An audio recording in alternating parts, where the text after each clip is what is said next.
What's up, everybody? It is hot out today, and that's why I have glasses on, because it is cooking. And I hope that you guys are gonna watch this awesome video because you wanna know how to install a Chevy Express 5-inch lift kit on your van. Hey guys, what's up? A lot of people always ask us if they can run the rubber spacers because these are a lot less expensive than our aluminum coil spacers is, and the answer is yes.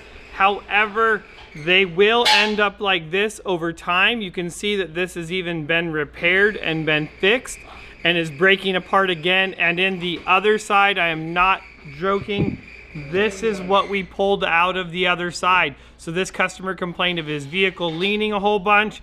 Yes, this is what happens and will not happen with the aluminum coil spacers. Another reason to use our WeldTec Designs aluminum coil spacer. Back to your video. So here it is, all done. This thing is awesome. If you don't know what I'm talking about, I'm gonna throw up a card right there. You can go and check out the video on how to install this kit. We wanna help you guys install this thing. And like I said, it's hot out here, but not nearly as how hot this van looks. And I have to say, we did something a little bit different on this, and we're gonna throw a curveball at you, you know, right there. And there's no method wheels on this.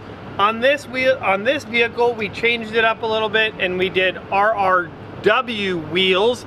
Dude, these things are awesome. RRW. If you don't know what I'm talking about, I'll throw a link. You guys can check out their website. Awesome. But what we did do on this thing is the same thing as most of these things. And why? Because they're awesome. 285 70 17 BFG KO2 tires. These things they're rad. They're very nice. I mean, almost as nice as my Toyos, but I'm running an RT and this is more of an all-terrain, so this is more for the person that's not really off-roading as much as maybe what I'm gonna be doing. But overall, this thing is awesome. I love it. And this is a 155-inch wheelbase van, so this thing's long. A ton of room for people, and they've actually taken out one row of seats in there in order to put stuff. You know, we always want to put stuff in the back of our van until we get a roof rack and rock sliders and bumpers and all that other kinds of craziness. But what I also want to point out in this video is, man, this thing sits tall. I really like it. I'm almost thinking this might be just slightly taller than our four-wheel drive conversion. But what I would also like to throw this out at you guys while we're here is that I would love for one of you that has a Chevy Express van, if you are local, or hey, maybe you're gonna be in the area, or maybe after we lift your van, we plan it where we head out to the desert because it's finally gonna start getting cooler out there, and really do like a side-by-side comparison in a two-wheel drive and four-wheel drive van to show you just how capable a two-wheel drive is.